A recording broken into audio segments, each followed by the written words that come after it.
આજના આપણા આ ખાસ ઊંડાણપૂર્વકના સત્રમાં આપણે એક એવા વિષય પર વાત કરવાના છીએ જે લોકો મોટે ભાગે ટાળતા જ હોય છે. હા, સાચી વાત છે. એવું કહી શકાય કે લોકો જાણી જોઈને આનાથી દૂર ભાગતા હોય છે. બરાબર. એટલે આજે આપણે એ સમજવાના છીએ કે આપણી બચત ખરેખર કેટલો સમય ચાલશે. મોટે ભાગે જ્યારે આપણે આપણી બેંકની મોબાઈલ એપ ખોલીએ હમ, અને સ્ક્રીન પર એ મોટો આંકડો જોઈએ ને હમ, ત્યારે મનમાં એમ થઈ જાય કે હાશ, બધું બરાબર છે. હમ. એક પ્રકારની જૂઠી શાંતિ મળી જાય છે લોકોને. ચોક્કસ. પણ આજે આપણે આ જ બચતને એક સાવ અલગ દૃષ્ટિકોણથી જોવાના છીએ. હમ. પૂર્વાંગ ગાંધીનો એક બહુ જ રોચક લેખ છે, how long can you savings realistically last. અને આ લેખમાંથી આપણે આજે એ તારવવાનું છે કે બેંકમાં પડેલા પૈસા એ માત્ર કોઈ આંકડો નથી. બિલકુલ, એ આંકડો નથી પણ એ સમય છે. અને સાચું કહું તો આપણો આજનો મુખ્ય ઉદ્દેશ જ એ છે કે આ બાબતને એકદમ ઊંડાણથી સમજવી. હા, કારણ કે લોકો હંમેશા એવું જ માની લેતા હોય છે કે બધું મેનેજ થઈ જશે. હમ. કોઈ વાસ્તવિક ગણતરી કરવા બેસતું જ નથી. જુઓ, આ ટાળવાની વૃત્તિ પાછળનું એક બહુ મોટું મનોવિજ્ઞાન છે. એવું નથી કે લોકોને ગણિત નથી આવડતું કે તેઓ આળસુ છે. તો પછી મુખ્ય કારણ શું છે? મૂળ કારણ અસ્વસ્થતા છે. મતલબ કે જ્યારે કોઈ વ્યક્તિ પોતાની કુલ બચત અને પોતાના દર મહિનાના ખર્ચનો તાળો મેળવવાનો પ્રયાસ કરે ત્યારે જે જવાબ આવે ને એ કદાચ બહુ ડરામણો હોઈ શકે છે. અરે બાપરે! એટલે લોકો ડરના માર્યા ગણતરી જ નથી કરતા? હા, આપણું મગજ એ રીતે જ ગોઠવાયેલું છે. જ્યાં સુધી કેલ્ક્યુલેટર હાથમાં નથી લેતા ત્યાં સુધી એક હૂંફાળો ભ્રમ રહે છે કે બધું બરાબર ચાલી રહ્યું છે. અંધારામાં રહેવું વધારે સહેલું લાગે છે. એટલે આ તો જાણે પેલા મેડિકલ રિપોર્ટ લેવા જવાથી ડરવા જેવી વાત થઈ ગઈ. મતલબ, રિપોર્ટ નહીં કઢાવીએ તો બીમારી નહીં હોય એવું માની લેવું? એકદમ સચોટ ઉદાહરણ આપ્યું તમે. બીમારી તો અંદર હોય જ છે, બસ આપણે દેખાતી નથી. હા, પણ હવે લેખમાં આગળ જતા એક બહુ જ સરસ તર્ક આપ્યો છે કે માત્ર બચતનો આંકડો મોટો હોવો એ પૂરતું કેમ નથી. આપણે તો એમ જ વિચારીએ કે કોઈની પાસે 15 કે 20 લાખ રૂપિયા પડ્યા છે એટલે એ વ્યક્તિ તો આર્થિક રીતે એકદમ સુરક્ષિત છે. પણ આ જ તો સૌથી મોટી ગેરસમજ છે. લેખ બહુ સ્પષ્ટ રીતે સમજાવે છે કે જ્યાં સુધી એ બચતને તમારા માસિક ખર્ચ સાથે એટલે કે તમારા મંથલી બર્ન રેટ સાથે જોડવામાં ન આવે. હા, મંથલી બર્ન રેટ. હા, બર્ન રેટ એટલે દર મહિને ઘર ચલાવવા માટે જે પૈસા બળી રહ્યા છે તે ખર્ચ. જ્યાં સુધી એની સાથે બચતને જોડવામાં ન આવે ત્યાં સુધી એ બચતના આંકડાનું કોઈ જ મૂલ્ય નથી. અચ્છા, એટલે જો કોઈની પાસે ધારો કે 15 લાખ રૂપિયાની બચત હોય પણ તેના ઘરનો માસિક ખર્ચ 75,000 રૂપિયા હોય તો વાસ્તવિકતા કંઈક અલગ જ હશે. બરાબર. એવા કિસ્સામાં એ વ્યક્તિ પાસે કોઈ અદૃશ્ય કે કાયમી બચત નથી, પણ તેની પાસે માત્ર 20 મહિનાનો સમય છે. કોઈ નવો રૂપિયો કમાયા વિના જૂની જીવનશૈલી ટકાવી રાખવા માટે આ જે 20 મહિના મળે છે ને, તેને લેખક રનવે તરીકે ઓળખાવે છે. અરે વાહ, રનવે! આ શબ્દ સાંભળીને મને એક મજેદાર ઉદાહરણ યાદ આવે છે. મતલબ, હું વિચારતી હતી કે આ તો જાણે હાઈવે પર કાર ચલાવવા જેવી વાત છે. કઈ રીતે? જુઓ, તમારી ટાંકીમાં પેટ્રોલ છે જે તમારી બચત છે. પણ જો તમે એ ન જુઓ કે કાર કેટલું માઇલેજ આપી રહી છે, એટલે કે તમારો બર્ન રેટ શું છે, તો તમે ગમે ત્યારે હાઈવેની વચ્ચે ફસાઈ શકો છો. પહેલાની કારમાં કેવું હતું? માત્ર પેટ્રોલનો કાંટો આવતો હતો. હા, જે ખાલી એ જ બતાવતો કે ટાંકી અડધી છે કે આખી. બિલકુલ. અને લોકો એ જોઈને અંદાજ લગાવતા કે હજુ તો ગાડી ચાલશે. પણ આજની મોડર્ન કારમાં ડેશબોર્ડ પર સીધું જ લખાઈને આવે છે કે આટલા પેટ્રોલમાં કાર હજુ 350 કિલોમીટર જશે. બરાબર. એ કાર તમારા પેટ્રોલના જથ્થાને સીધું માઇલેજ સાથે જોડીને અંતર બતાવી દે છે. હા, એટલે આપણું બેંક ખાતું એ જૂની કારના પેટ્રોલના કાંટા જેવું છે. જ્યાં સુધી આપણે આપણા માઇલેજની ગણતરી જાતે નહીં કરીએ ત્યાં સુધી ખબર જ નહીં પડે કે યાત્રા કેટલા કિલોમીટર ચાલશે.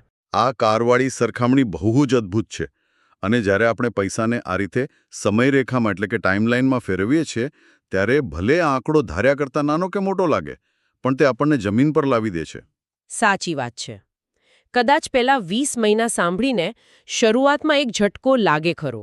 ઝટકો લાગે, થોડી નિરાશા પણ થાય, પરંતુ આ વાસ્તવિકતા એક એવી સ્થિરતા લાવે છે જે અંધારામાં રહીને ક્યારેય નથી મળતી. અસ્પષ્ટતા હંમેશા ચિંતાને જન્મ આપે છે. અને સ્પષ્ટતા ભલે કડવી હોય પણ તે એક નક્કર પાયો આપે છે. ખરું ને? ચોક્કસ. હવે સવાલ એ થાય કે જો લોકો આ ગણતરી ન કરે તો એની માનસિક અને આર્થિક અસરો શું હોઈ શકે? લેખમાં આ ભ્રમણાઓના જોખમ વિશે બહુ સારી ચર્ચા છે. હા, મેં વાંચ્યું એમાં. એવું દર્શાવવામાં આવ્યું છે કે મોટાભાગના લોકો મનોવૈજ્ઞાનિક રીતે બે મોટી ભૂલો કરે છે. એક તરફ તેઓ પોતાની બચત કેટલો સમય ચાલશે તેનો અંદાજ વધારે લગાવે છે. બરાબર. અને બીજી તરફ તેમનો ખર્ચ ખરેખર કેટલી ઝડપથી થઈ રહ્યો છે તેને તેઓ સાવ ઓછા આંકે છે. એટલે આ બંને વચ્ચેનો જે તફાવત છે એ તો બહુ ખતરનાક પરિસ્થિતિ ઊભી કરતો હશે. હા, શરૂઆતમાં બધું નિયંત્રણમાં લાગે. લોકોને એમ હોય કે હજુ તો બહુ બચત છે, એટલે વીકેન્ડમાં બહાર જવામાં કે ઓનલાઈન શોપિંગ કરવામાં કોઈ કંટ્રોલ નથી આવતા. હા, દબાણનો કોઈ અનુભવ જ નથી થતો. પણ જ્યારે અચાનક દબાણ આવે ત્યારે શું થાય? ત્યારે જ સૌથી મોટો પ્રશ્ન ઊભો થાય છે. જ્યારે અચાનક નોકરી જાય કે ધંધામાં મંદી આવે ત્યારે ખબર પડે કે બેંક બેલેન્સ તો તળિયે છે. અને ત્યારે લોકો તર્કસંગત નિર્ણયો લેવાના બદલે ઉતાવળા અને નુકસાનકારક નિર્ણયો લેવા માંડે છે. એટલે પેલા હાઈવે પર અચાનક કાર બંધ પડી જાય એના જેવું. ડ્રાઈવર શાંતિથી વિચારી નથી શકતો, બસ ગભરાઈને કોઈની પણ પાસે મદદ માંગે છે. બિલકુલ. આર્થિક બાબતોમાં પણ લોકો એવું જ કરે છે. તાત્કાલિક પૈસા માટે મ્યુચ્યુઅલ ફંડ કે જમીન ખોટા સમયે વેચી દે છે, અથવા તો ક્રેડિટ કાર્ડ પર મોટું દેવું કરી બેસે છે. અરે રે!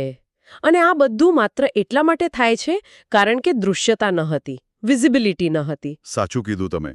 મૂળ સમસ્યા બુદ્ધિ કે શિસ્તનો અભાવ નથી, પણ આ દૃશ્યતાનો અભાવ છે. પણ જો જ્યારે દૃશ્યતા મળે છે ને ત્યારે એક બહુ મોટો માનસિક બદલાવ આવે છે.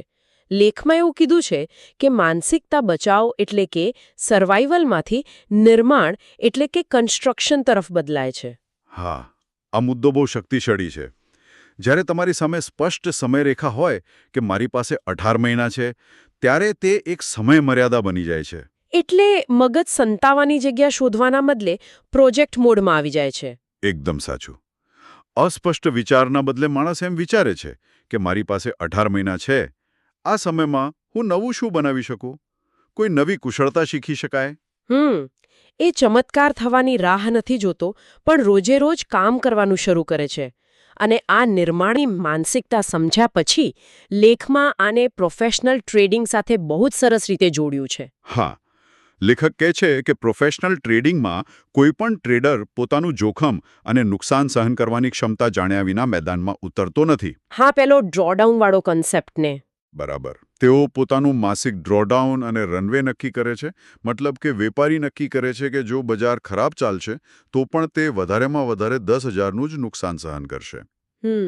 એટલે તેઓ લાગણીઓમાં તણાઈને ક્યારેય આખી મૂડી દાવ પર નથી લગાવતા.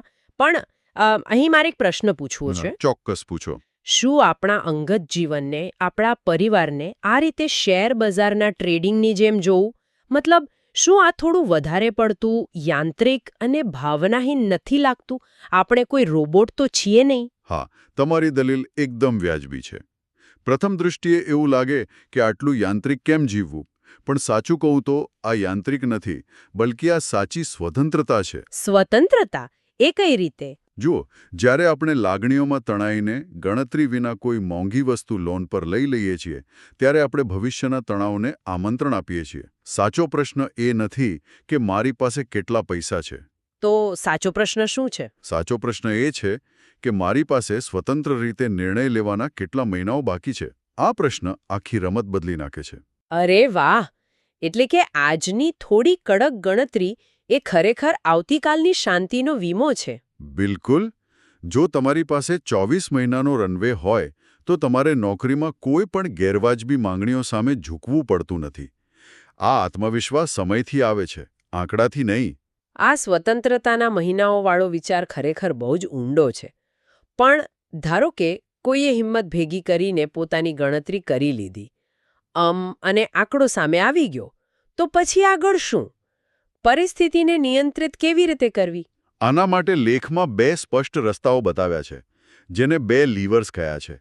અગવડતાભર્યો આંકડો જાણ્યા પછી પણ તે આપણને એક દિશા આપે છે. હા, એ કયા 2 લીવર્સ છે? પહેલું લીવર છે તમારો બર્ન રેટ ઘટાડવો, એટલે કે ખર્ચ ઘટાડીને તમારા રનવેનો સમય લંબાવવો. પણ ખર્ચ ઘટાડવો એ તો બહુ મજબૂરી જેવું લાગે ને લોકોને. સામાન્ય રીતે હા, પણ જ્યારે સ્પષ્ટતા સાથે ખર્ચ ઘટાડવામાં આવે છે ત્યારે તે મજબૂરી નથી લાગતી.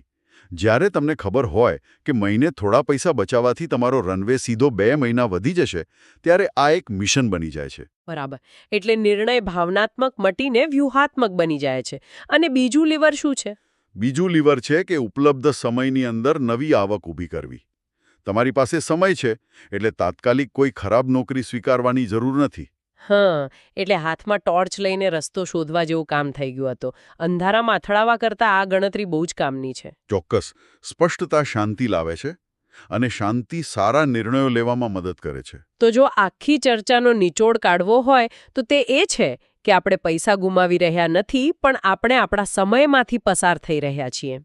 એકદમ સાચું. મર્યાદિત રનવે પણ જો બરાબર સમજવામાં આવે તો તે માળખાગત આયોજન વિનાની મોટી બચત કરતાં વધુ શક્તિશાળી છે. વાસ્તવિક નાણાકીય પુનર્નિર્માણ નુકસાનની ભાવનાથી નહીં, પણ જાગૃતિથી શરૂ થાય છે. ખૂબ જ સરસ વાત કહી તમે.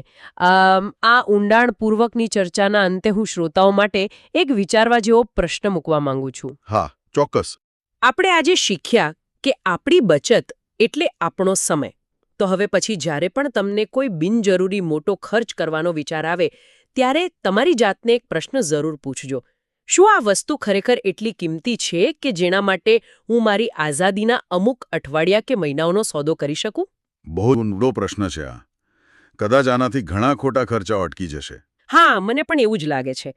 તો આજે આ મહત્વપૂર્ણ ચર્ચામાં જોડાવા બદલ અને આટલી સરસ રીતે બધું સમજાવવા બદલ તમારો ખૂબ ખૂબ આભાર. મારો પણ આભાર, મને અહીં બોલાવવા માટે અને આટલા રસપ્રદ ઉદાહરણો સાથે ચર્ચા કરવા માટે. આપણે ફરી મળીશું આવા જ કોઈ નવા અને રોચક વિષય સાથે. ત્યાં સુધી રનવેની ગણતરી કરતા રહો.